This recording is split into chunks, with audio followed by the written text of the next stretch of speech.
another episode of Come Over for Dinner. I'm so excited you're joining me today. Today I have a very special guest. Her name is Nicole Marines. She is a stay-at-home mom to 5 boys ranging from 8 down to 10 months old. And she and her husband also do foster care and currently have another baby boy. So she's currently taking care of 2 babies in the home, plus some toddlers and other young boys. So 6 kids at her house these days. So it is a special treat she is here joining me. Welcome, Nicole. Thank you. It's a treat to be out of the home with another lady instead of all the boys. We're going to have adult conversation. Yes, big kid conversations. Well, I've been today. in second grade all day today, So we can both have big kid conversations. We'll both try to bring our level up a notch. Yes. So, Nicole, tell us a little bit more about yourself besides the fact that you are just constantly busy, really day and night, with taking care of raising a bunch of boys. Yes. Okay. Let's see. My husband and I have been here on the Palouse for cumulatively about 12 years. We spent 2 years in Boise, but other than that, we've been here on the Palouse between Pullman and Moscow and love it. This is what we consider home. So we both came here for school. I was at Washington State University and my husband was at the University of Idaho.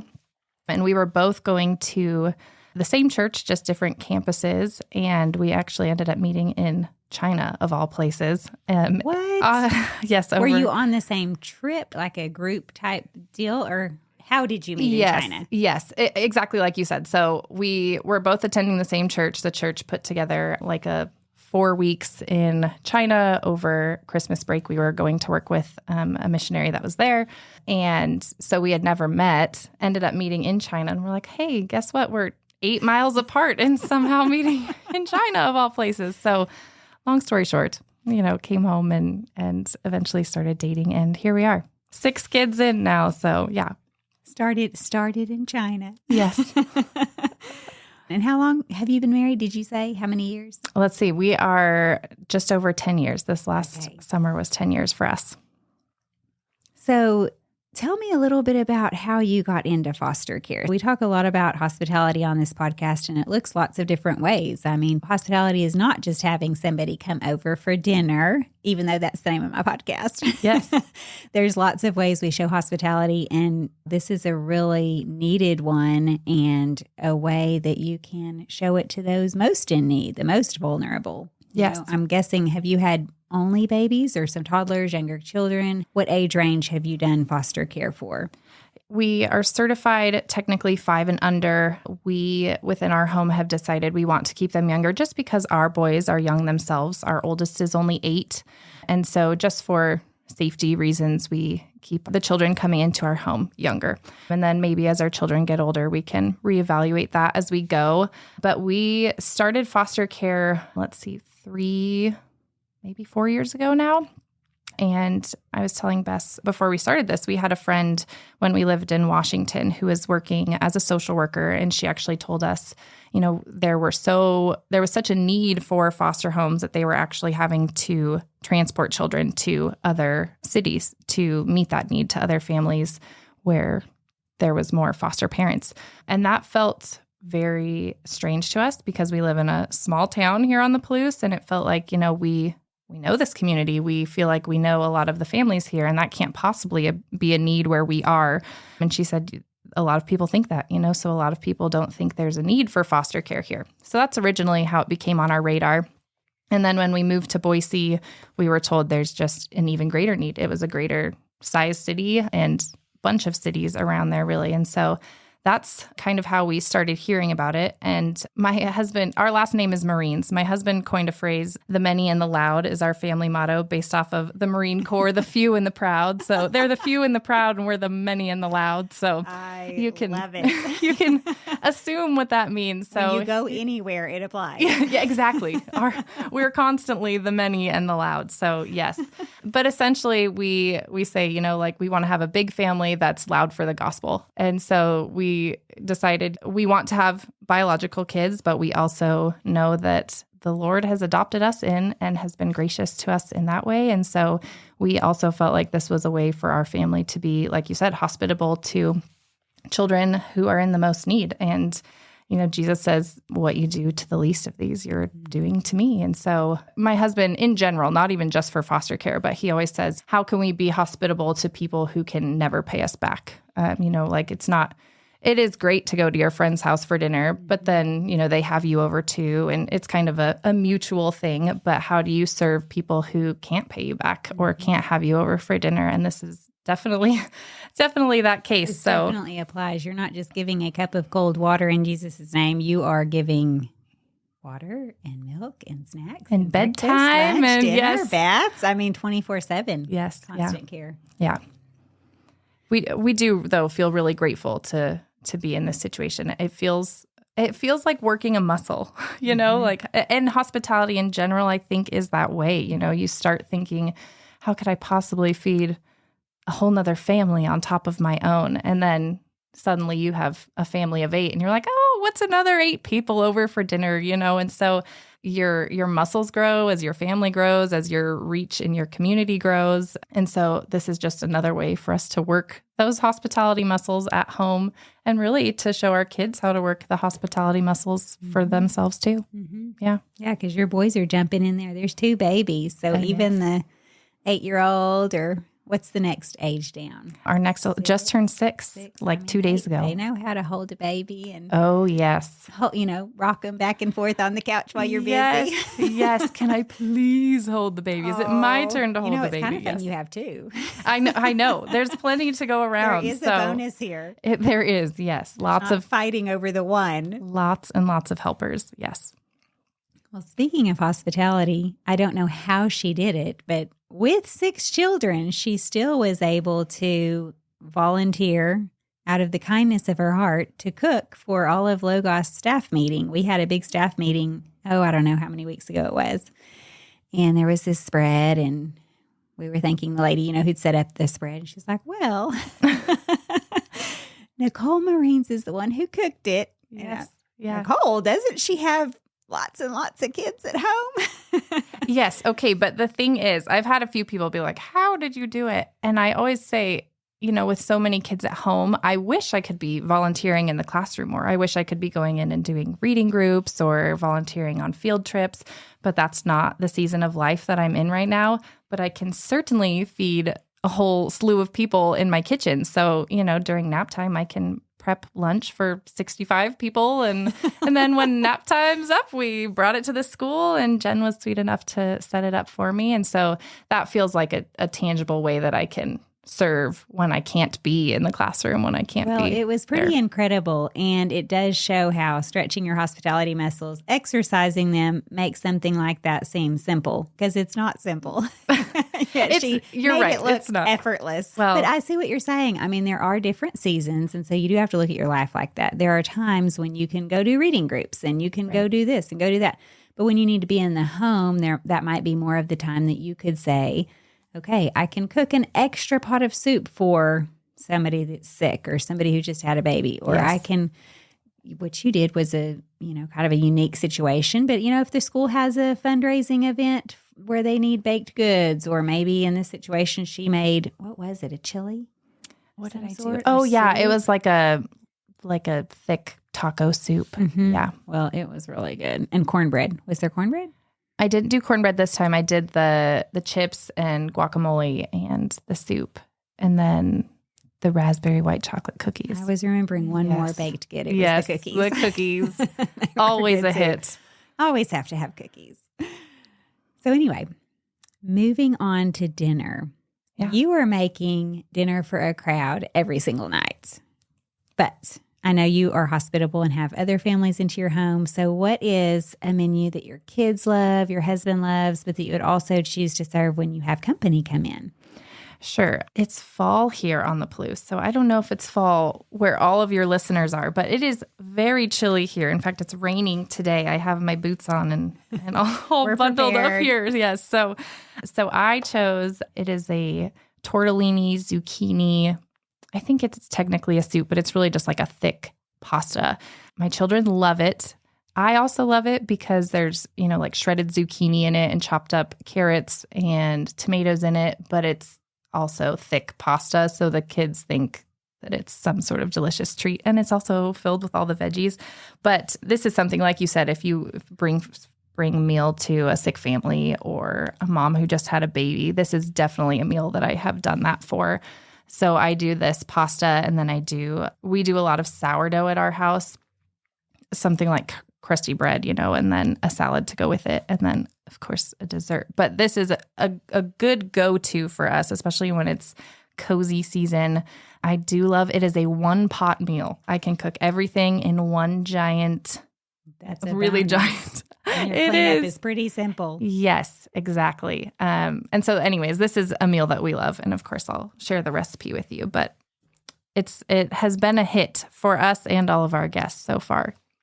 I love that menu, and I love that idea. And what you mentioned about taking it to other people, being able to transport well, that's amazing as well. I've had people ask me, well, what would you recommend? And maybe I should do a whole podcast on it, but what would you recommend for taking to people? Like when you talk about a different kind of hospitality at our church, there are often sign-up sheets for people that just had a baby, or maybe somebody had surgery and they're coming home from the hospital, or someone just received a foster baby. So there's often sign-up sheets for meals. I often think, well, just make dinner and double it, because most of us, when we're making dinner, instead of thinking about something totally brand new or really over the top and being overwhelmed by it, just double what you're making for dinner that night, because most of us make things that could heat up again pretty easily. Yes, exactly. Well, and I think it's less so about what meal you're bringing them, and then maybe more so, I don't know, maybe the presentation. And what I mean by that is bring disposable dishes, something that they don't have to worry about cleanup, especially new moms with babies. Just make it as easy as possible. Like I said, disposable dishes. If you're bringing it to a family that has kids, we just keep juice boxes in the fridge. So we put extra juice boxes in, and that feels like a treat. And also, that's a huge mom treat doesn't. for kids. I know, because that's not a daily thing at our house. Juice boxes, things like cookies. Honestly, we had a gal bring over Jell-O, which is again already in those disposable little cups, and our boys thought it was the greatest thing on earth, because they never get it. Well, that's the thing. I found out my kids had no idea what Jell-O was. I was like, what? Of How course do you not we've know what had Jell-O is? But apparently we haven't, until someone brought it to us when we had a baby, and that was a real treat. So like you said, I don't think it's a specific meal. I don't think you have to go over the top to be generous and bring a meal to someone else, because the reality is, if you think about someone bringing you a meal, you're not like, oh wow, I really was hoping they would bring me steak and filet mignon. You can turn around and go somewhere else with your spaghetti. Yes, and that's just not the case. If someone's bringing you a meal, that's one night you don't have to cook. So grateful night you for don't whatever it is. Yes, absolutely. So funny enough, last week I had texted you and said, we were a little busy. I didn't get back to you because we had one in the hospital, but I had just so happened to sign up for 2 different moms that had just had babies. And meanwhile, you're the one needing the meal. Well, that's how it goes. Wait, I was okay. Start a meal train for me. My kid's in the hospital. But I had signed up for 2. So one day I had big plans, to be in the kitchen and baking and all the things. And I ended up texting them and just saying, I'm so sorry. Can I bring you a pizza instead? And then the second one, which was just 2 days later, I made chicken noodle soup, and I had, the sourdough bread and all of the things. And it was the same meal that we were eating at home. And since I had sick kiddos, I had my husband deliver it.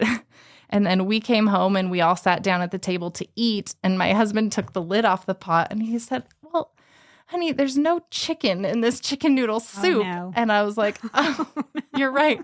I took it out to shred it and I didn't put it back in. So now I have just delivered noodle soup to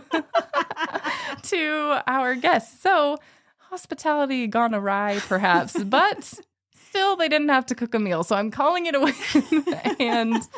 And did your also, husband then take chicken, or did you just call and say, I'm sorry, just find your own chicken? Well, that's what I said. I was like, I am so sorry I didn't put it in. And they were like, oh, well, it was delicious anyways. But the thing is, we had already delivered it to them before. So they were done eating by the time That is so funny. They're like, wow, we're really eating healthy tonight. Yes, just no protein for you. No. For you. Yes. Welcome to the world, baby, but no treats. This is bare minimum. So, and funny enough, our kids were like, can you make this one again, Mom? I'm like, well, probably not.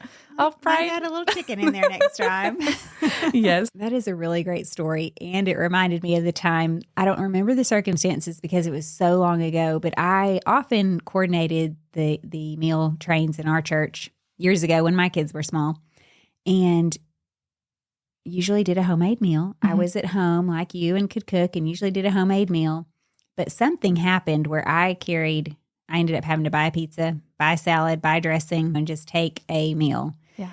And the kids, when I showed up with that pizza, they were like, this is the greatest meal anyone has ever brought. Yes. Because, that wasn't my ideal, but for the kids, they were so stinking excited about that pizza showing up because you don't get boxed pizza every night. Yeah, you don't. And it really does just go to show it is not about the fancy meal that you've made.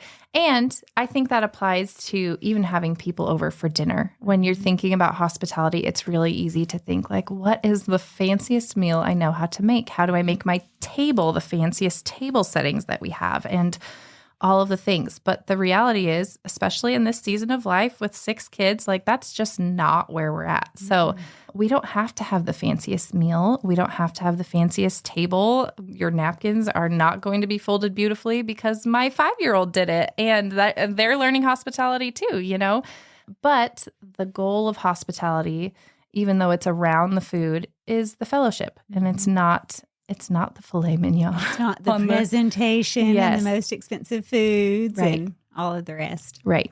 Yeah. Another thing we did in our church for a long time, I don't know how I came up with this idea, but maybe it was because it was so hard. We were a smaller church than the one I'm currently in, and it seemed like there were a lot of people having babies.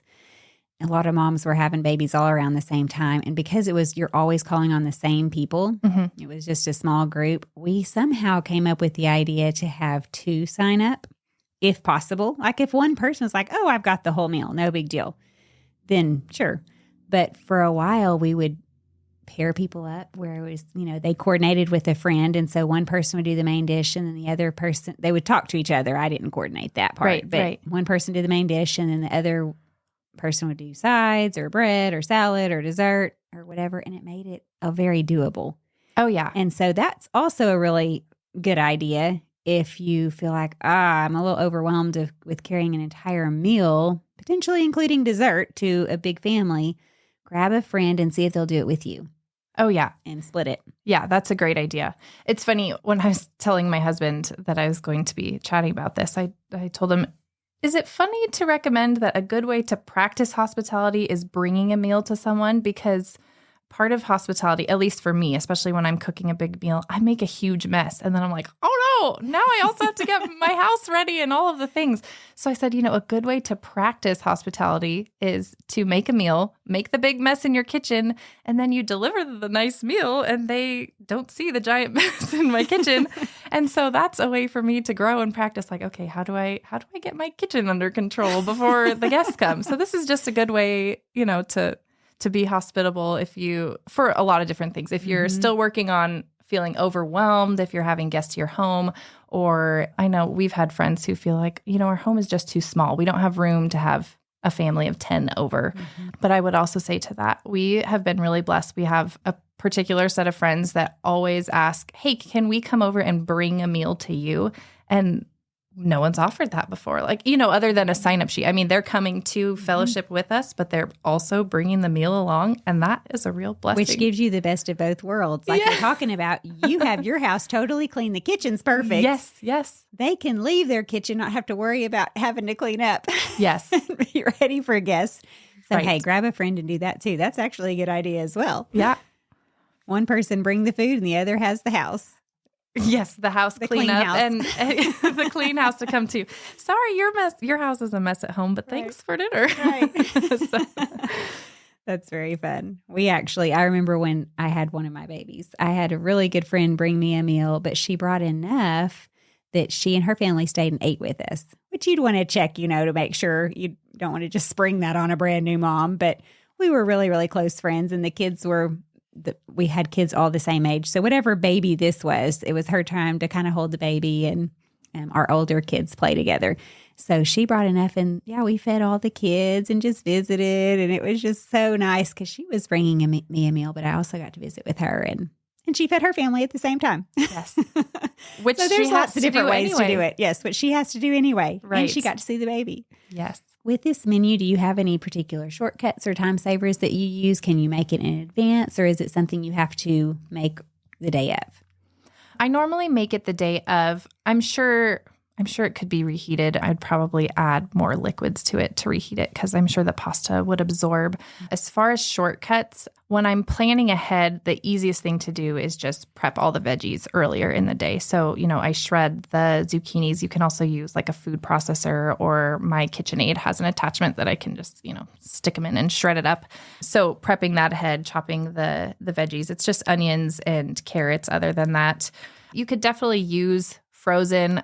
I would only use frozen onions, though. I think frozen carrots just are not the same as the real hearty chunks of chopped carrots. So I wouldn't go frozen for that. But like I said, it's already a one-pot meal, so it's just about as easy as it gets. I did mention, though, we normally serve it with bread, and sourdough is, a long, drawn-out process. You have to plan that way ahead. And I tend to get to dinner time and think, oh, yes, I wanted to do bread with this, but now it's too late. So I actually have a 1-hour roll recipe that is my go-to. Yes, I can share that as well. But that's my go-to of like when I realize, hey, it's dinner time, but this meal would really pair well with bread, and I just haven't thought ahead to do that. So. And your boys probably go through bread enough that you don't have loaves in the freezer. No, we don't have spare loaves, and we never have spare rolls either. It's funny because even when I think I should double this recipe, I should triple the recipe, still the bread is gone because it's just a favorite. So there's always a need for more. And those boys, with 5 of them, 6 now, you're constantly having growth spurts. Oh, which I know the babies probably aren't eating the rolls, which I don't know, the 10-month-old. Starting little nibbles of it, reaching for the rest of our rolls. Yes. But those other boys, they are going to be sometimes all at once on a growth spurt. And it is wild the amount of food that they are about to consume in your house. I am bracing myself. It's funny. We obviously, if it's not apparent, we shop at Costco. And every time we go to Costco, when we bring all the kids, we either get the reaction of like, good job, you're doing such a good thing with all of these kids, or like, I'm so sorry. I'm like, no, I mean, it was our choice to have these children. Like, we're thankful for them. We love having them. But we always get comments like, they're all boys. They're going to eat you out of the house. You're always going to have to be cooking. And I always joke that, maybe after the youngest is in school full time, maybe I'll still stay home and my full-time job will just be feeding everybody. Exactly. Sometimes that's how it feels. Yeah. But you know what? I mean, looking back, I had 5 children. I did cook a lot, but I think a lot of what I did was you just double and triple. Yes. Like it was really hard for me to come back down. Mm-hmm. So when our oldest 4, who are now in their 20s, they kind of flew the nest sort of really close to each other within a year or 2 of each other, maybe 2 years of each other. And then it was just Max and my husband and I. And I remember, like, how do I cook for 3 people? Yes. Nobody eat. Yes. I would tell Max, who's a teenager, eat more. There's this giant whatever. We're going to be eating this meal for a week if you don't need it all. I'd put little bits in the freezer, freeze half of something. Finally, I think I've adjusted to it. But anyway, I think you end up just cooking what you would normally have cooked, but doubling, tripling, putting stuff in the freezer. If I made muffins, I made a ridiculous amount of muffins. Right. And I don't really remember looking back if they actually made it into the freezer, but there was a huge pile that disappeared. Yes. But maybe I did try to put things in the freezer. Yes. Probably 3 days later they were being pulled out, not like 3 months later. We often joked when we got to those teenage years, of course, Sam's Club in Texarkana, Sam's Club, we called it Wall Sam's because it was Walmart or Sam's. Wall Sam's was where our paycheck went. Yes. It's like Wall Sam's is more than our mortgage right now. Yes. We are paying their light bill. This is ridiculous. Yes, we are keeping them afloat. We are keeping them afloat. Our own family. Yeah, we could have a second house with the amount of money we spend on food. Yes, absolutely. Totally worth it. Yes, they definitely are. I think, like you said, even with hosting and having people over, I've found that at first I was intimidated by having people over because I thought, well, how am I supposed to, feed so many more people? But like I said, as our family's grown, I've realized it's almost easier to cook for more people because you can just double or triple the recipe. So like biggest piece of advice is like not fancier meals or ones that take special, tools and different things. Just get big sheet pans, get a big, I have 2 crock pots because one can feed our family for now, but I know one day we're going to need more. Or when I have another family over, I just slop some over into the next crock pot. Mm-hmm.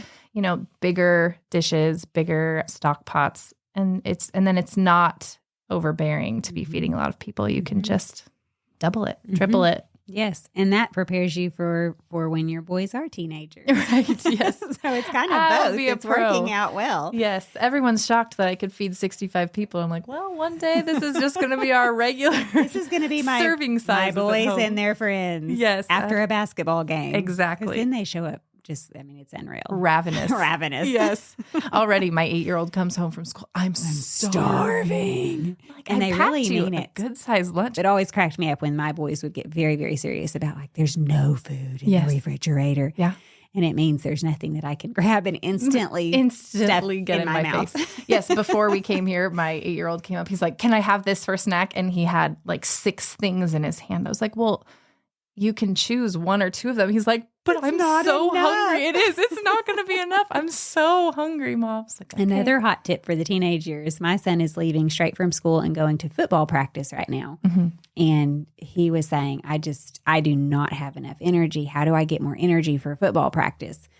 And he talked about Gatorade. And I'm like, you do want to replenish your electrolytes with something like that. But you really need to have a peanut butter and jelly or something. I mean, our solution was peanut butter and jelly separate from your lunch. Well, I won't remember to take it out of my lunch. I'll totally forget I have it. I'm like, okay, when you make it, do not put it in your lunchbox. As soon as you get in your car, set it on the console. Yeah. And when you're heading out of school to the football field, you are eating that peanut butter and jelly sandwich before you get there and down in some Gatorade or whatever, water, whatever you want to drink.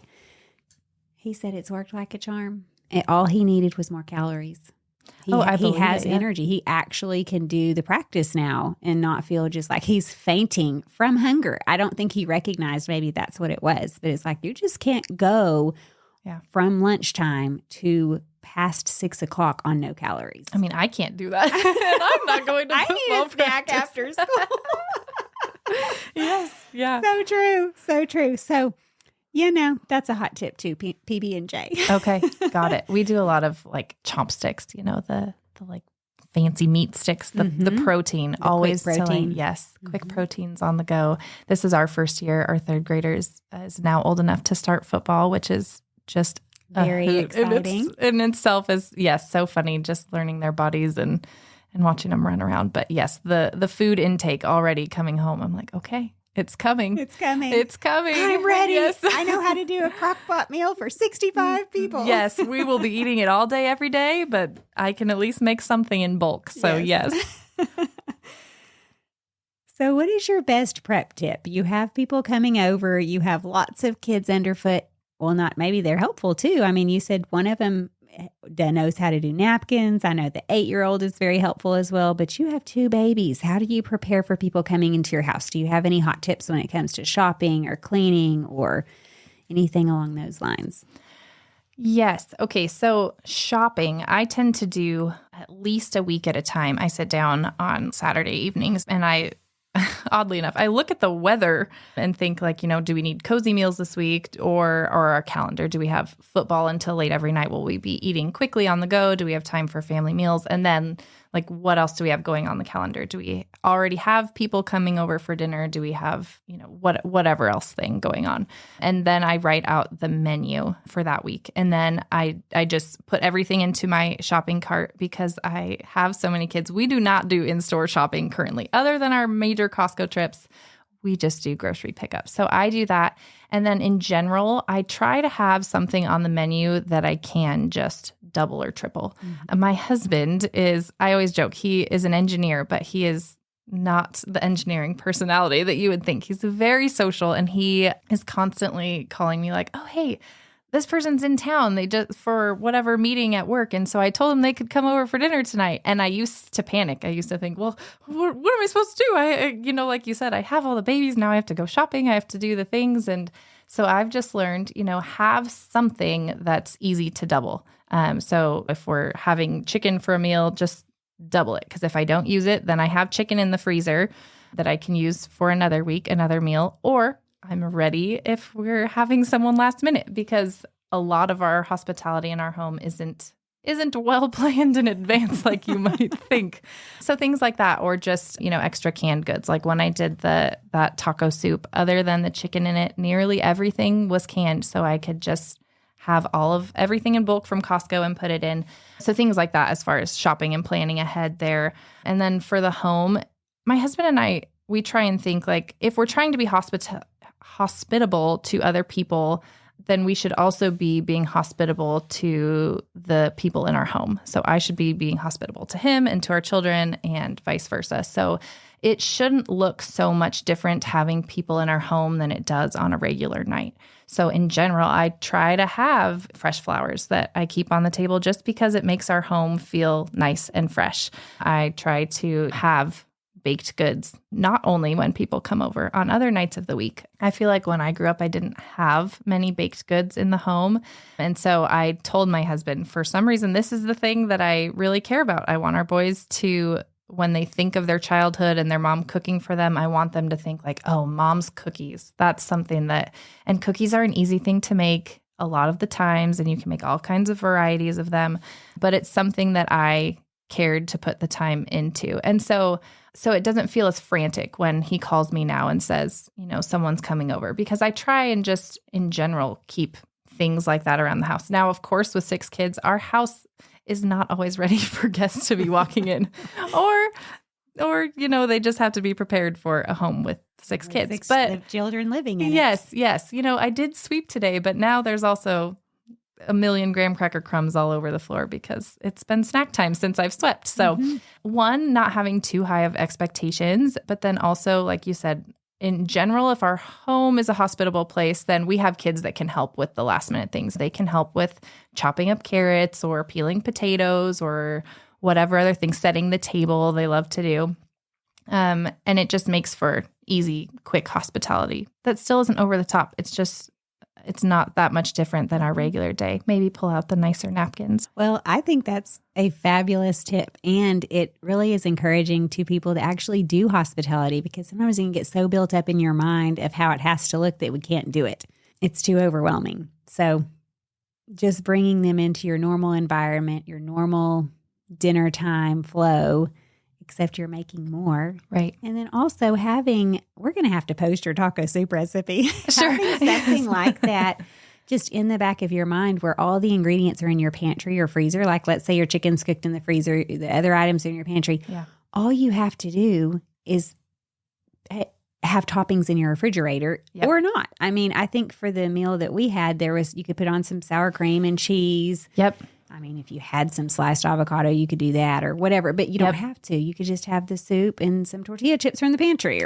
Yes, and that's another staple. We just keep tortilla chips because we can do nacho night. We can do it with our taco soup. Any sort of Mexican meal, you can just buffer with that. And so, yes, it's easy to have things like that in your back pocket. And I mean, you just said the same thing. I don't think hospitality has to be fancy and over the top because, like we said earlier, it is around fellowship, not around just the meal. A lot of the good times that you go to other people's homes, you're like, man, I really enjoyed going to see them, and you enjoy the food, but you leave thinking like, man, that was good fellowship. That was a good time with them. Yeah, totally. And I would never care or maybe even notice that there were graham cracker crumbs on the floor. Right. You know what I'm saying? I mean, it's not about somebody's house being pristine or right.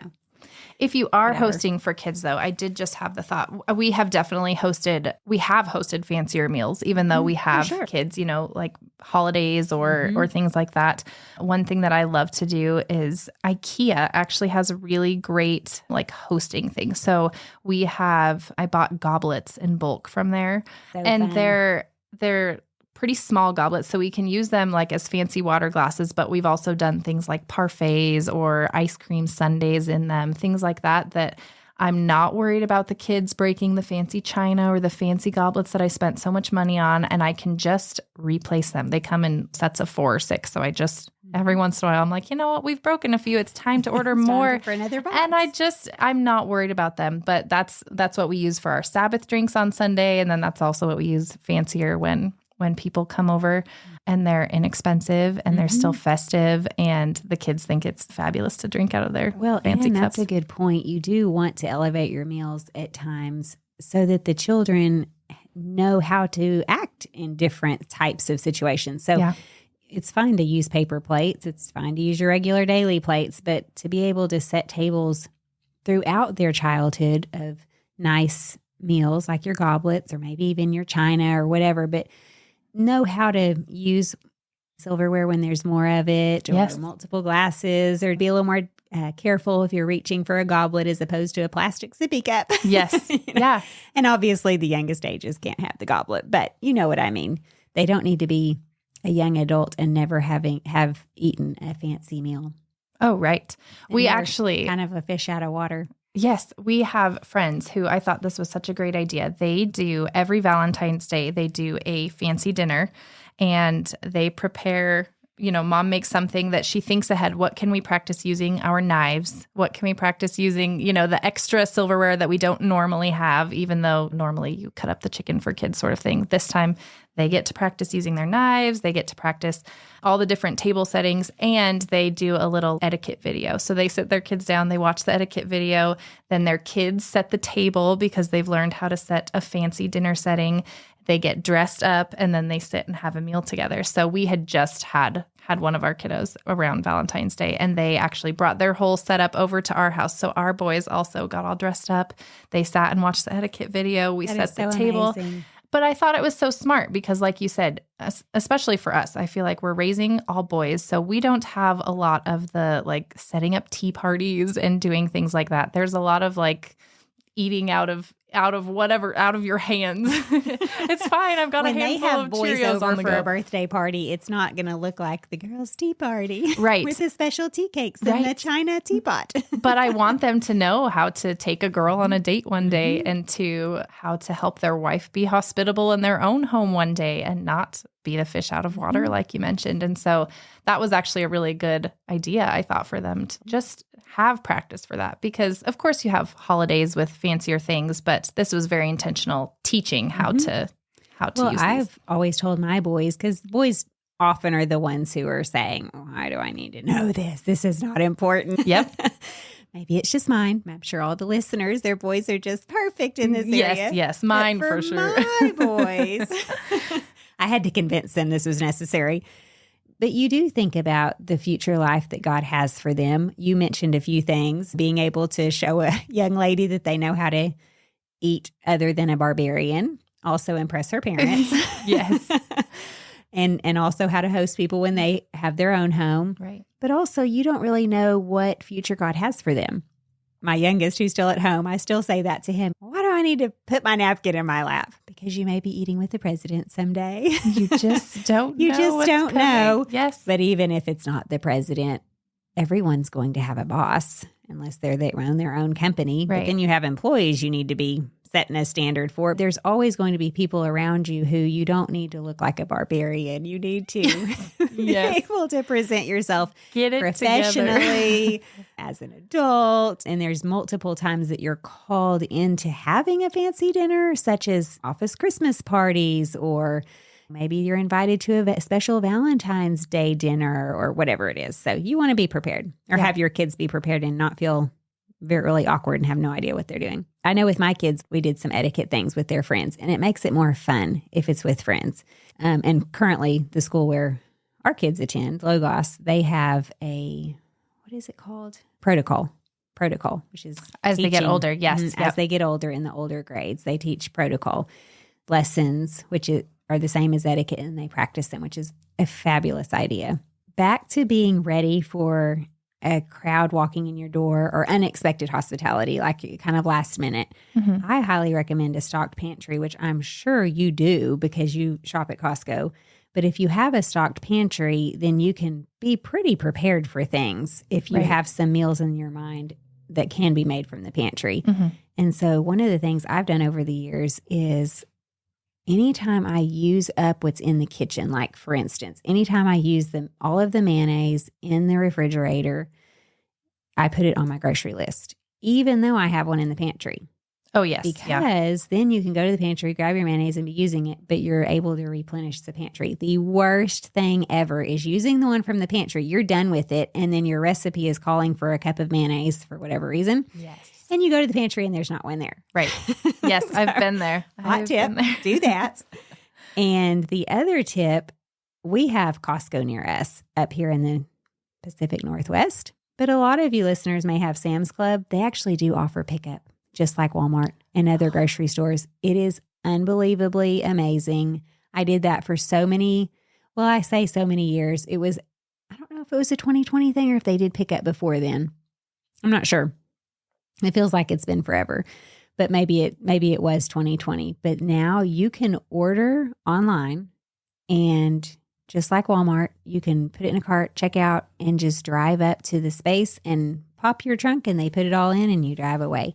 It's to petition Costco for incredible. This. I know. I'm not sure. I read an article once that said that the reason, because they're competitors with Sam's Club, and so there was a lot of people making comments about, well, why don't you do this or why don't you do that?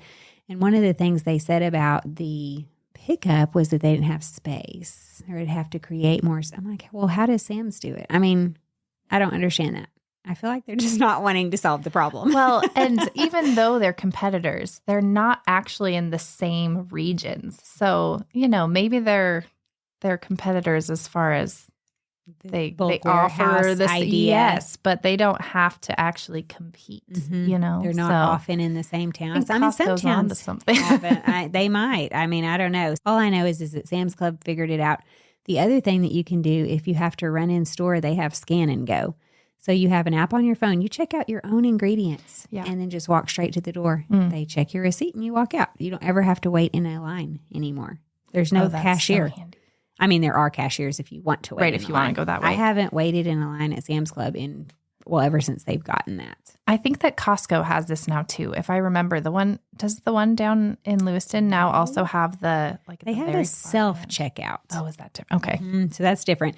But, it's the line. Usually there's not a long line. So, right. But yes, that kind of is you checking out all at once, and there's a scale and it weighs it. And I know they're trying to do anti-theft and all that. So I'm not faulting them for that, but I don't know. Sam's Club somehow has it figured out. So if those of you who have that available, it really is an amazing time saver to be able to check out online. I've done pick up from Sam's, pick up from Walmart, go home. Yes. And I'm back at the house within 30 minutes. Yes, that is so handy. I will say too, though, I know a lot of people don't have a lot of extra pantry space, so it feels overwhelming to have, like how do I just keep extra meals for all the people? That's true. So I think it's handy to have an extra 1 or 2 recipes that you have. Like I said, that taco soup recipe we eat it often at our home because it is almost all cans. And even the chicken, I don't have to prep it ahead. I can put frozen chicken in the crock pot with all of the things. And then if you didn't know this, here's another hot tip. You can actually you pull the chicken out and you can stick it in. I put it in my KitchenAid and I turn the blender on and it shreds the chicken and you can just pour it back in. Okay, so that's so fast. It takes no time at all, no effort. My husband bought me those claw hand things to shred, and I thought those were so handy until I saw this trick, and I was like, what? I've been wasting all this time just shredding all the chicken. I've used forks before. Oh, yes, and by the time you get done doing that to a ridiculous amount of chicken breasts, your arms and hands because you're holding on to these teensy forks, and it just takes forever. So that is a great tip. I've heard it before, but I don't remember to do it. I'm going to have to do it. You can also do it with pulled pork, things that, especially that have cooked a long time that are pretty soft. Anything you would shred with a fork, just toss it in there, put it on a low setting, and it just shreds it right up, which is so handy. So, and just don't walk away. You don't want it pulverized, but yes, pureed. It only takes a few spins, really. Yeah. Because I have done it before. It's just been a while. Yeah. And then, but like I said, with that recipe, it's only a handful of cans. So I don't feel like I have to have a whole pantry full of all kinds of items or obscure things that I only use for this one recipe. Right. Or lots and lots of meals. It can be 1. Right. Or 2. Yes. Yep. And that's handy. It is a Crockpot meal. So depending on how last minute it is, it's handy to do that. But you can also throw it in a big stock pot and just boil it, and it cooks quicker that way. So it really is, I mean, whatever your timeline, it can be made quickly. Yeah. Yes. Yeah. It could come to the rescue. This should have been the meal that I've been talking about this whole time. Now Who we knew? have a bonus meal. We have 2 meals. Yes. I love your first idea, though, because it's something I have not made, and it sounds perfect for fall. So It's I can't so wait cozy, to see yes. it. Oh, I was also going to mention, though, there's tortellini in it, and I've tried getting tortellini in bulk, like from Winco, if I assume that's most places have a Winco or a bulk section of things you can get there. I don't actually prefer using the pasta from the bulk section, at least for tortellini. I feel like it's almost stale tasting when I use it that way. So I do prefer buying the actual packages of tortellini and not the pre-cooked, like frozen pasta ones, like the dried pasta is what I use for another this. thing about bulk bins is people are opening them all the time. So they're going to not be sealed in a package. And so maybe they do dry out and go stale quicker. Yeah. I hadn't thought about that. I assume too, if it's for items that aren't used quite as frequently. So maybe not everyone needs tortellini for dinner tonight. Maybe it sits there for a long time Yes, and doesn't get restocked or replenished as often as some of the other hot ticket items. Right. So I've tried it. Not my recommendation for that personally. Okay. Yeah. Okay. Well, good to know. We've talked about some of this. What is your best advice for showing warm hospitality to those coming in? You have mentioned just being very hospitable to your own family and not treating guests as somebody new that we have to put a show on for. Do you have any other advice that you would give? Sure. I think something that we always do is we always have like a special drink. My husband really likes to make like old fashioned or whiskey sour or something. He's taught our 8-year-old how to make a whiskey sour. Probably just because it's cool when friends come over to say, hey, can you go make us a whiskey sour? But my son thinks it's the greatest thing of all time. So, offering special drinks. I actually also have in the fall months, I have a homemade chai tea recipe that, again, suddenly all the Crockpot things are coming to me, but I just let it simmer in the Crockpot all day. And then you have the concentrate of it. So you can, if you have a large crowd over, you can just add the milk right into it, or you can, store it in the fridge in a large jar and then add the milk to it to make your own during the week. But things like drinks, I think it's really easy to elevate a meal or to make people feel cozy and welcome with something like drinks. Music, we always have music playing just in our home in general. But when people come over, I realize it sounds too early for this. My husband was laughing at me, but I told him, people are going to thank me at some point. If you use a Google device, we on Spotify always listen to, it's called Cozy Christmas Jazz is the name of the playlist. And I realize it's Christmas and it's only October right now, but it is just piano music. And some of it, I wouldn't have even known it was a Christmas song. Right. Every once in a while. Yes, to the fall. But it's cozy. It's piano music. There obviously are some Christmas songs you can hear in the background. You're like, oh, hey. Every once in a while, we'll have someone ask, like, is this Christmas music on? We're like, what? No, it's just cozy music. I don't know who's playing that song. Not us, no. Not on my playlist. But it kind of sets the atmosphere. It's kind of cozy. You aren't like trying to talk over people. There's not a lot of singing in the background. So that's something that we love to do in the fall. And then actually in the summertime, another playlist we listen to is classic oldies, and everyone loves it. It's like the Beach Boys and just old songs that everyone knows. You don't even know that you know until it comes on. You're like, oh, I listened to this as a child. Yes. And it's just like you have it on quiet. It's not like you're blasting music, but it's cozy and it makes the atmosphere. And then, like I said, in general, if you are thinking about being hospitable to your family, then these things in your home, you already have, you have flowers set out, or you already have candles that you can just light or something like that. And so it's nothing over the top on top of it, but you can pull out the fun goblets and turn on a little bit of music, and voila, we're not listening to the baby sounds on their musical toys anymore. We've elevated our home suddenly. I thought you were going to say the baby monitor. Or that. No, we can turn that off. Turn that up really loud. No one wants to hear that. Yes. The double baby monitor. It's really fun to have a job for kids and prep them before the company comes over, because it does make them feel important and a part of the hospitality. So your son being able to help serve drinks. Right. I went to Mallory's house. She's been on here before. And her son, he was in my second grade class at the time. He could run the espresso machine. Oh, yes. I have never regretted more the fact that I cannot drink espresso at night.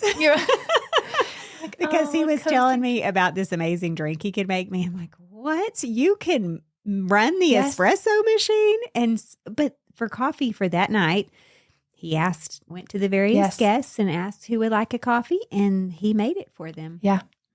I mean, honestly, they really do want to be a part of it. At first, it feels like a lot of teaching, like, okay, this feels a little clunky. You know, you have people over and you're like, okay, now what I want you to do is walk around and ask people, are you done eating? Can I clear your plate?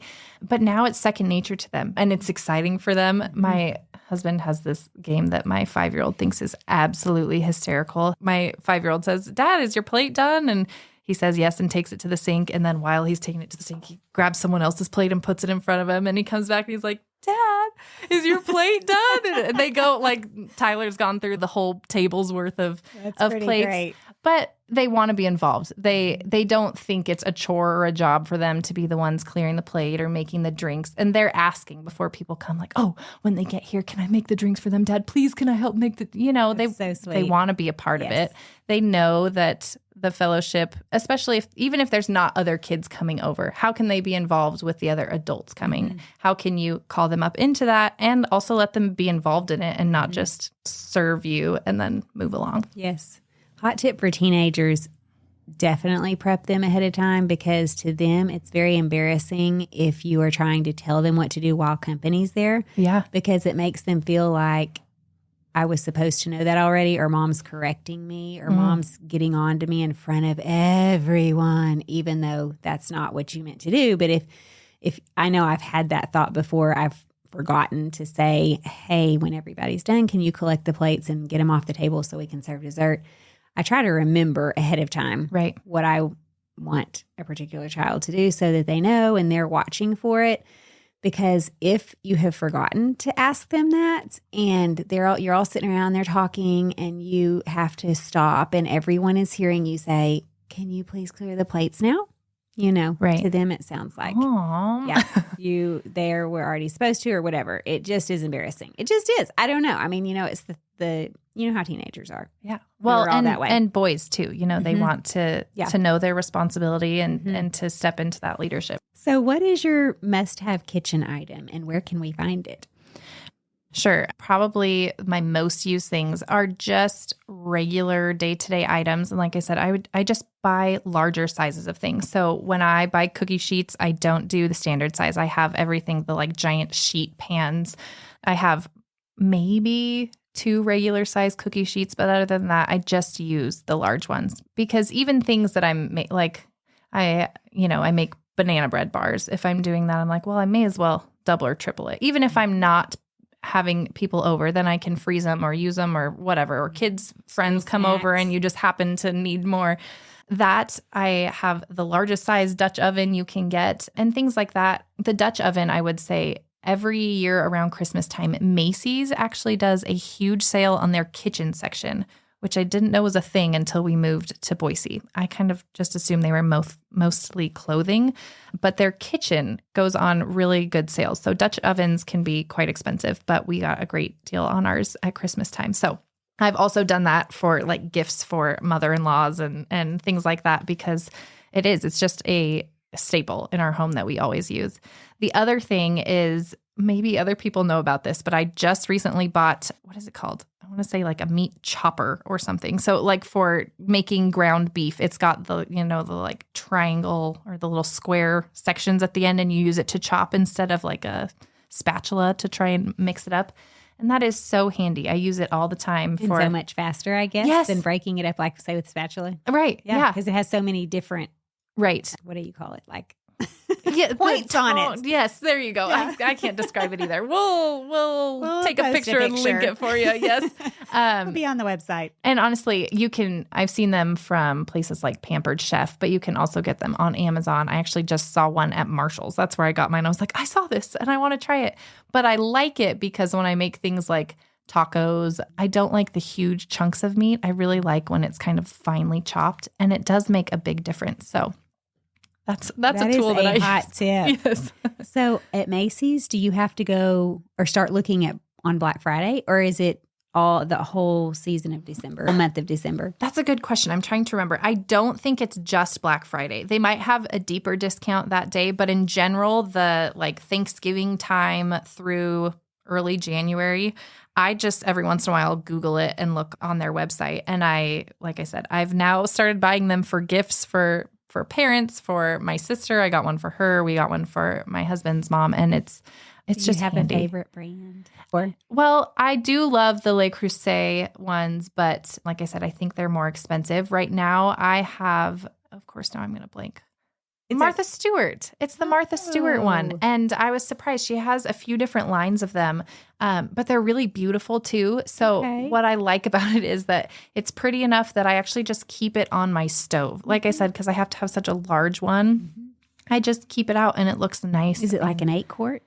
Or is it bigger than that? I think it might be bigger than that. We'll have to look for the largest one whatever they the have giant at Macy's. one. They also have a few shapes, like they do the oval shaped ones. The hard thing with that is I feel like it doesn't cook quite as evenly. It depends what you're cooking. Like if I'm cooking chicken breasts or something laid out across the bottom, then it's harder to get an even cook. But if I'm doing something like a soup, then it doesn't matter because it just gets to a boil. And you're stirring it anyway. Right. Yeah. So that, and then like I said, the oversized sheet pans by far we use all the time. Our boys really love to make cookies. Like I said, that was the thing that I decided we care about in this house. We're going to have baked goods. Our home's going to smell good. It's exciting for the boys to be a part of too. I felt like that was a very basic recipe that I could teach them how to use measurements, how to measure flour correctly, and do all of the things. When I was pregnant with my second, cookies was the thing that I could not live without. So I was making them, but I also didn't want day-old cookies. I couldn't possibly. It had to be fresh. Yes. So I made a recipe that I actually made like 9 large cookies. And because I felt like all of my cookie dough recipes were like, make 4 dozen cookies. And I was like, no. Now that would be handy. But at the time I was like, I want fresh cookies. And I only had one child. So I made a recipe that makes 9. And what I love about it now is that I have the base recipe and I use all kinds of different add-ins to it now. So this is how I started teaching our boys to bake with it. So we have the recipe. That was the white chocolate raspberry. That was the base recipe that I use there. I've also done, I personally think dark chocolate is way better than the semi-sweet. So we don't even buy those. We just get the big dark chocolate chunks and you can either cut them up or just have huge chunks, which I prefer. I don't mind. It's hard to go wrong with the giant chunks. Do you do chunks or the big chocolate chips? Ghirardelli has the giant or bigger chocolate chips. Right, they then do. You can buy chunks Yes, too. you can do both. And I have done both. I just buy all kinds. Chocolate. The baking things, we have lots in bulk. But the other thing I love to do is you can take tablespoon-sized scoops of Nutella and put them on freezer paper. You stick them in the freezer for like 20 minutes so they freeze. And then you take your cookie dough balls and you wrap it around them and put them in the oven on your sheet. And when you cook them, the Nutella bakes inside of it. So then when you break your cookies over, it's melty Nutella that comes out. Sounds amazing. It's so delicious. So you can do that with any recipe. I'm sure you could. Yeah. I mean, I just use my chocolate chip cookie recipe with it, but you do have to freeze it first. I've tried not freezing it. It was just so messy trying to get it. Mixes all in the dough. Yeah. And so if you freeze it first and just till it's hard enough to be solid, you can take it off and form the dough around it and then pop it in the oven and they're like gooey, melty on the inside. Yes. That you must try. Amazing. Must try. Speaking of having hot, fresh chocolate chip cookies at all times, do you ever make your entire cookie dough batch, make the balls, and then just freeze the balls? I have before. Honestly, now we just go through them fast. When you have a big family and you're feeding a lot of kids, you just don't put things in the freezer. Right. But hot tip, if you aren't going to eat them all, or if you made a quadruple batch. Right. You can totally make your chocolate chip cookie dough into balls. Right. Just like you're going to cook them, except put them on your baking sheet. And they don't have to be spaced out like you would in the oven, but spaced out where they're not touching. Just shove them all on your cookie sheet and put that in the freezer if it'll fit. And just until they're frozen enough on the outside that when you throw it into your gallon freezer bag that they're not sticking to each other. Right. We do that a lot with chocolate chip cookies because we love hot chocolate chip cookies, and we're a little bit like that too. If it's been sitting there for 3 days, nobody really wants it. But if it's hot out of the oven, we can eat a ridiculous amount, which is maybe not a good maybe a reason why we shouldn't have. No. Exactly. I just have frozen cookie dough balls in the freezer. I try to have them there all the time because it's also a really great thing to have when surprise company comes over. Yes. Because then you can all you have to do is take those frozen balls out, put them on a cookie sheet, and start the oven. And you have hot chocolate chip cookies. You did nothing. Like it'll take, usually a chocolate chip cookie dough recipe for me takes 10 minutes. If they're frozen, maybe 12. Right. You just kind of have to watch it and see when they're brown. But yeah, so. Yes. Okay. So for me, chocolate chip cookies, I know a lot of people differ on how they like them. I don't like them like crusty, crunchy. This is the way my husband likes it, and I'm pretty sure he's wrong. I don't know if I'm allowed to say that on the air. Am I allowed to be opposed? I'm sorry, but you're wrong. Please don't listen to this. He'll go to heaven one day, and God will let him know the error of his ways. But I think the best way to know the perfectly done chocolate chip cookie is when you pull it out and only the bottom that touches the pan is golden. And then maybe if you don't use a cookie scoop, when you kind of like roughly shape them, there's a few like little points that you'll see at the top. Just those golden, and then the base. Pull them out and leave them on your cookie sheet for 2 to 5 minutes, and they'll keep cooking just enough to be gooey on the inside, but not like brown, crunchy. Like puck-like.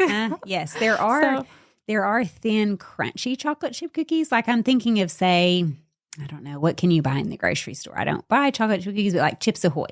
Isn't that one? Yes. They're the crunchy ones. They're crunchy. Mm-hmm. That to me, I mean, like, why? Yeah. Why? No, you don't want that. That's terrible. No.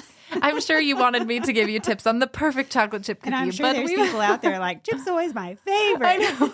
We've offended them. Sorry, you're also wrong. But it's true that everyone has their very favorite version of chocolate chip cookies, and they are like staunch for their position. Yes. Whichever way it is. It's really funny. Yes.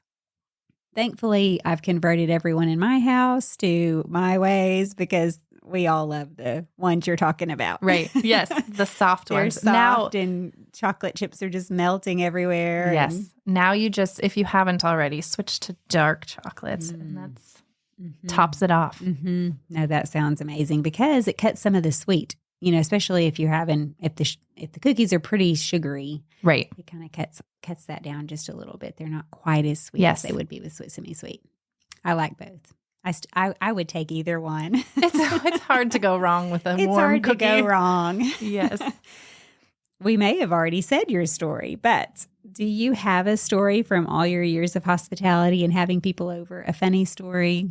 A tragic story. All the things. All the things. I mentioned earlier my noodle soup delivery. That's a pretty good story. That was very recent. Yes. So if you're feeling like I have any sort of, of high hopes of being a great hospitable person, it's not always that. So some days I can feed 65 people. Some days I leave the chicken out of the chicken noodle soup. She'll bring you a noodle soup. Yes, a noodle soup. I was going to say also, I have a recipe that I have to. It's a roast recipe that I brown the roast first to, kind of keep the juices in. And my 4-year-old at the time came in the back door and I'm like, I'm going to make such a delicious meal. It's going to be so good. We have these people coming over.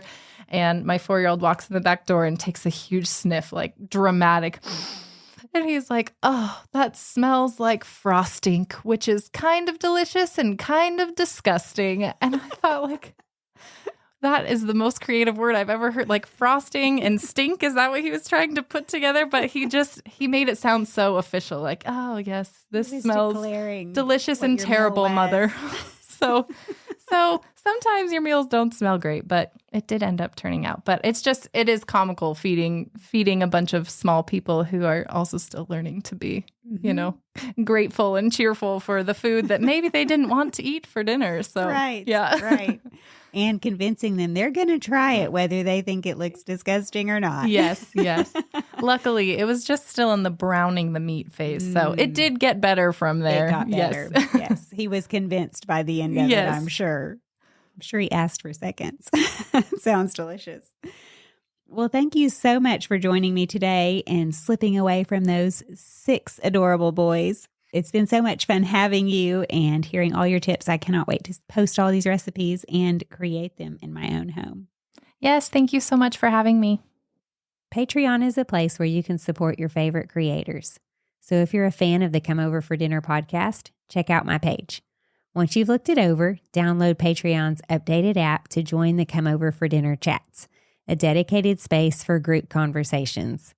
I had the option to create up to 4 conversations, so of course I created all 4. One is for you to share your favorite recipes. Another is for your best prep tips and how you welcome others to your home. The third is for your most recommended must-have kitchen items. This is a perfect place for you to share all your ideas for our Christmas shopping lists. And finally, your stories. What kitchen successes and fails have you had? Share your funny moments and your disaster stories. So join the conversation. I want to hear from you. Be sure to subscribe to the podcast as well, and don't forget to tell your friends about it. Wherever you listen, leave a rating to help other listeners discover a new podcast. Your positive rating lets them know that it's worth their time. If you want to connect with me on social media, I am on Instagram and Facebook at come.over.for.dinner and at comeoverfordinner.com. At the website, you can find links to the items that we talk about, as well as recipes and other things. I hope to see you there. Until next time.